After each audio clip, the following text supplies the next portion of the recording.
Hello and welcome to the latest episode of the BSG podcast. Today we are talking about round 3 of the men's A-League, A-League with Wellington Phoenix playing Newcastle Jets. So here is Jonathon to talk about what he thought. Well, to be honest, I was very disappointed with the Phoenix. I think Uffy came out and said the same thing. He was quite disappointed in how the team went. We had the first 2 rounds, we probably should have won both of those games. So we were going into game 3 behind the 8 ball as far as points on the table, facing a very good Newcastle Jets side. And we got outplayed and outgunned. And obviously we got outscored, and the Knicks come away with the tail between their legs, having gotten a sound. I hesitate to say a sound or a resounding hiding, but we did get shown up, and we got shown up pretty badly in some areas. What did you take away from the game, Blake? Well, I'll be transparent.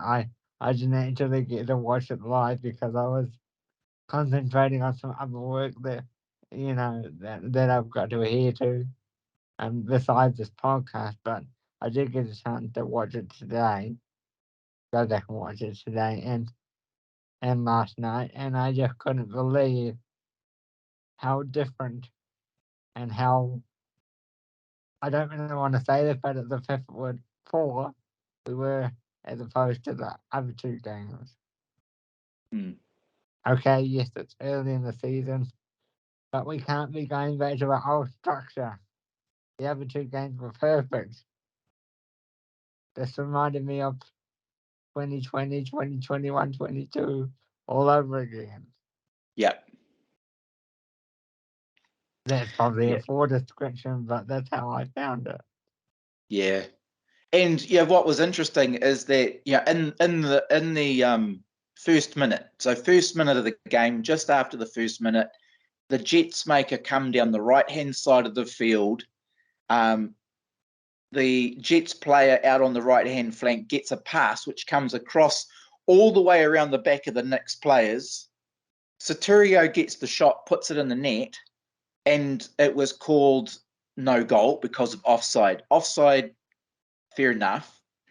But from that point in, that 1 minute into the game, like watching it back now, it's like, well, you've still got another 89 minutes of football to play. And if the opposition can get around you and get around your team in the first minute and get a cracking shot on goal and score, admittedly blown off for offside, that's pretty scary. It's a pretty scary way to start the game. And the Knicks did not adjust. They didn't pick up on that cue. Not in the first half, anyway. The second half, much better.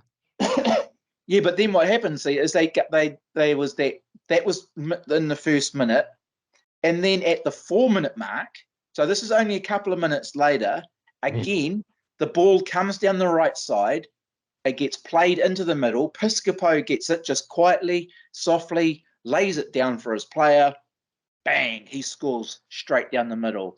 And at the time, there were, I wrote it down, there were like there were 7 Knicks players in and around the ball in that area at the time, and none of them stepped in to stop it. 7 players between the ball, the opposition attacking, and the goal, and they all kind of they were standing in formation, okay, but no one actually went in to stop the ball. They got a free shot on goal and quite rightly put it away with an absolutely cracking goal. Ollie Sale had no chance of stopping it. It was almost like there were no lights on. Yes, you're absolutely right. So Costa Barbarouses was standing there. He could have gone in. It went past him. Tim Payne was there. He didn't do anything. And then the back 4 were standing there in their defensive line, but they were left all at sea. You're absolutely right, Blake. Lights were on, but no one was home. And that's 4 minutes into the game. And the Jets have already had 2 fantastic goes. one converting to a goal. I mean, alarm bells ringing for me. So what happened this? So what do you believe in spite of all of that? What happened in this game as opposed to the last two games? Were they just too tired? Or too many turnarounds of the jet lag from New Zealand, I'm Australia not being used to it again? I don't know. I'm not sure, but we've had some interesting feedback in the group. One was from Brett Goodchild, who quite rightly last week pointed out the fact that in the midfield were not doing their job. Um, and so I kind of thought, nah, it's the defensive line. But in actual fact, I think we've got a bunch of players who are playing at about 70% of their energy. And to be frank, I think Costa Barbarouses is playing. He's a good player. He's a good quality sign. He's not giving 100%. And to be honest, I don't know how many of the players are giving 100%. I think they're all sitting at about an 80% level. Ugarkovic, maybe 85 to 90%. He's certainly putting in the thing. But I do think as well that the Knicks are very attacking focused this year. So they're playing a lot further up the field. And then as we saw against the Jets, when the Jets got behind us, they got in behind our midfield and against the defenders, our guys were way too slow trying to chase them down. We were way too high up the field and we were far too slow getting back to stop them.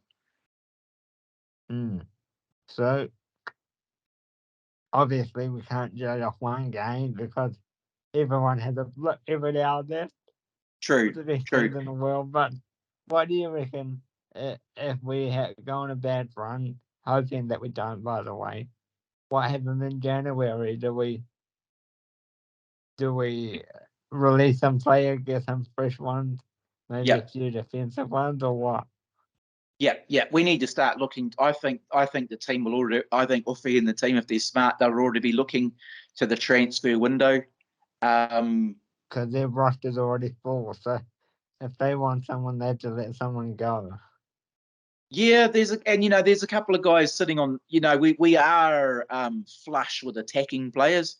We've got a fantastic lineup of attacking players, but it's no good having a quality attacking team if you're not stopping goals coming in from the defence. So maybe, and as a couple of people pointed out after the Jets game, we need defenders who are actually going to man up, who are going to come in and put body on body, and not just play in position and be holding their part of the field, but actually be putting body on body and standing up and really going in after the ball. So there's something missing. There's something not clicking there with the team. So maybe the transfer window, and hopefully by the time we get to December, the players have pulled their finger out, because you don't want to have to use transfers as a tool for getting people to fire up. But that may be where we go. But because a lot of the new players, apart from Ugarkovic, are on, and Krayev are on at least 2-year deals. So whoever they cut, they're going to make a huge loss on. Because Yeah, I'm not.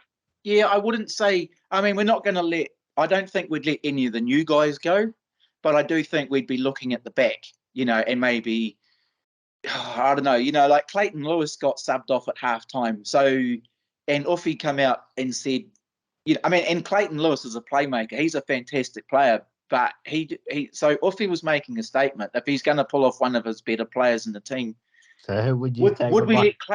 let Clayton Lewis go? Probably not. However, we've got a Scott Wooten, we've got a Josh Laws, Tim Payne.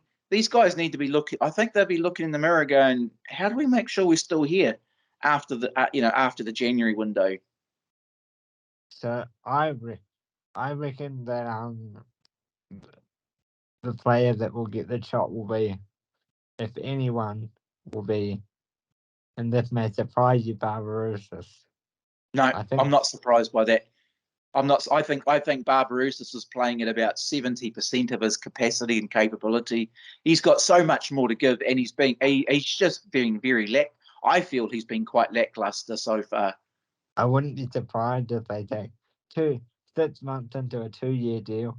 Actually, this is not what we wanted, but Well, we've seen it with other teams, not just in football but in other sports, and they bring the big signing, the marquee player. They don't deliver.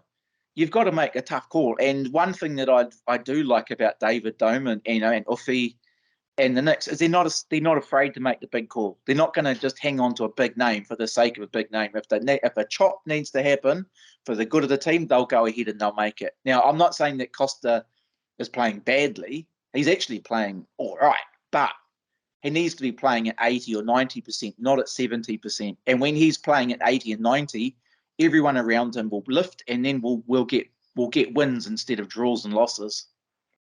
Another option they can look at, and I know we're going on a bit long here, so I'll try and cut it down a bit. But another option is the academy, maybe defenders in the academy, because I watched the reserves the other day, and they got some fantastic players in their team as well. Yeah, well, last year Finn Surman had an absolute breakout season, and this year he's starting off the bench. I don't know what. You're right. There's some academy players. Put them, give them an opportunity, give them a crack. Maybe they'll perform. But whatever it is, we need to do something, and we need to do it soon, because letting in, there was one goal on Saturday. I think it was the goal in the second half, and the Jets got behind us, and it was like they outnumbered us on the turn back, and it was Ugarkovic in midfield who actually ran down the Jets player, and stopped the ball and stopped another goal coming in. It wasn't one of our defenders, which says either our defenders are too high or they're too slow, or maybe both. So, maybe some younger legs on there might do the trick. Maybe a couple of academy players who have a real burning passion and really want to be there could bring some spark. But I will give them credit, because the second half was much better, but by then it was too late. Sadly. Yeah. Pretty hard to chase down it when if you're down 2-0, pretty hard to try and chase that down against a team as good as the Jets. When they've got McGarry, they had Rene Piscopo, Josh Soterio, and those guys have all, they're just, the Jets looked really good. They were very fast. So obviously they're having gelling issues, because by the second half they were fine. But they can't be trying to find their feet for the first half hour. Absolutely. They need, you're absolutely right. I totally agree with you on that. But we could go on all afternoon, but we won't. But on the positive side, because most of the game was a bit not so flash, but on the positive side, we are playing at a more attractive attacking style of football. Zavada he's really playing well. Ugarkovic was pretty all right on the weekend. Ben Wayne, he's on fire this season. Would love to see him get a few more goals. So there are positives there, but all the positives are in the attacking, not on the defensive. So we're a team of two contrasts at the minute. Before we go, let's just talk about Ben Wayne, because it was reported this week that they turned away a six-figure sum, and we talked about this in the group. So let's just very quickly touch on that. So what do we think about Ben Wayne then choosing not to give in to a six-figure sum? Well, David Dome, general manager of the Knicks, came out and said that he feels that in the past the Knicks have let players go too cheap. And so the Knicks and Uffy obviously feel that Ben is worth more than what was being offered. I said it a couple of weeks ago that I thought, and Rolo said this, Philip Rolo said too, when maybe this is the last season we'll have Ben Wayne, which is not a bad thing. But if teams are going to try and come in and take him during the season, they need to pay up. They need to open their checkbook and stump up, because he is a talent. He scores goals. He works hard. He's got a lot of passion. They want him. Pay for him. Maybe. What do you think? Well, going back to the January thing, maybe his he's the player that we say goodbye to, and we get another defender. You know, Yeah, it'll be interesting because David Ball has we're still waiting for him to get back. what's wrong with Uh, him? Injured, I suppose. I can't remember off the top of my head, but I do know that he's quietly making his way back. Clayton Lewis, Zavada, Crave, Sass, Clayton Lewis. We've got our attacking stocks. Ben Wayne, our attacking stocks are fantastic. We do need to tighten up the defense. Would I let Ben Wayne go to bring in a defender? Nah. That's not a move that I would make personally. I think Wayne's too good on the offense. I would be more happy to see one of the defenders let And go. like I said last week, I don't think he's ready to go anyway. No, because what you don't want to have, what we would not want to have, is another Sarpreet Singh. Sarpreet went to Germany. He was playing. He got drafted into the top level. And it was He went okay, dropped to the second level. Then he's been loaned out a couple of times, and he got injured. And now was that because he went too soon? Maybe. Yeah, and now you've got that thing around Singer. You've got all that talk about him, rumors about him coming back all the time. Oh, I tell you what, I think Sarpreet Singh would absolutely fire up the A-League. I think the A-League is a level that he would be very, very good at. We're saying that we don't want all those rumors of Ben Wayne coming back all the time that he flops. True. Yeah. True. But I think if or when Ben's ready to go, he'll make that decision with his family. But whoever wants him, they have to pay for him. We're not, the days of selling players cheap is over. But anyway, we will leave it there because I can't remember who we're gonna say. I know we usually do the next two we're gonna face, but I forgot to look. Yeah, I haven't looked too because I was so over our big defeat, so I haven't looked yet either. But we'll look it up and we'll do a preview. Sorry, guys, no preview for the next game this time. Well, what we do know is that Sass will be back. Jan Sass will be back off suspension, so hopefully that lights a fire in the team, and we can at least get a draw. But we absolutely need a win. We can't go through the first 4 games of the season without a win. We have to get a win the next game.